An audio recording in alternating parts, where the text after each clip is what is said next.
What is going on, guys? Apple Fox here, and guess what? Apple has introduced new MacBook Pro. Well, you probably know that it was supposed to be released, but in this video you're gonna be able to find out everything you need to know about the new MacBook, whether you're gonna get it or not, as well as everything about the Apple event.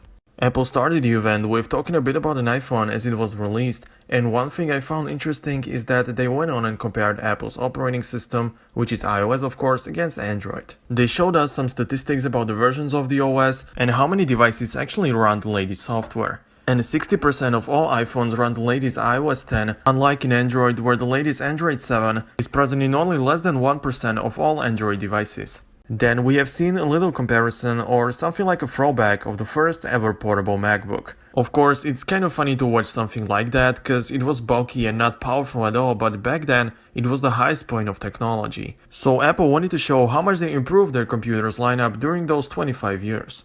Let's move on to the actual MacBook Pro 2016.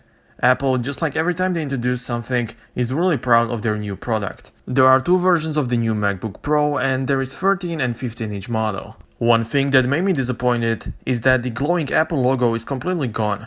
There was no glowing logo on a standard MacBook 2016 and it's nowhere to be seen on the MacBook Pro. I don't see any reason to take it away because many people really like it. But anyways, when talking about the 13-inch version, it got thinner by 17%, it's 23% less noisy, which is absolutely amazing, and it's of course lighter. Now its weight is just 3 pounds, and the 15-inch model is 20% less noisy and its weight is just 4 pounds. The most visible change is the new LED light bar. It's probably the biggest innovation implemented into the latest MacBook Pro. Apple has talked a lot about it during the event, and that's because it's such a powerful new feature. Apple wanted to show us that it's not something barely usable, but it is something you're gonna be using every day. It's a brand new way to interact with your laptop, so it's pretty much able to help you navigate and use most of the apps.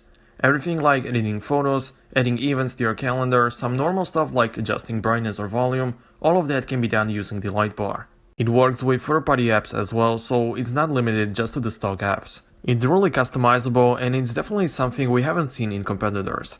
But when talking about other laptops, I think that this new MacBook Pro would sell better with the glowing Apple, but okay, it's gone.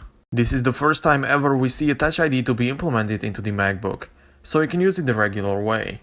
It's located on the right side of the light bar, which is an organic LED, so it provides great colors by the way. Besides the new light bar, it features new 2 times larger trackpad, which is supposed to be more useful.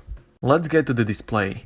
Apple claims that it's 67% brighter. Well, the display of iPhone 7 is 25% brighter, but I haven't noticed it that much, so hopefully it will be more noticeable on a MacBook. Besides the brightness, it now provides 25% more colors. It's powered by an Intel Core i7, but one thing that impressed me is what they call advanced thermal architecture. What it basically means is that it won't heat up that much and the hot air will find a better way to get out of the laptop. So it's really amazing that Apple focuses not only on performance but also on the smaller things that are important as well. And finally, let's take a look at the pricing.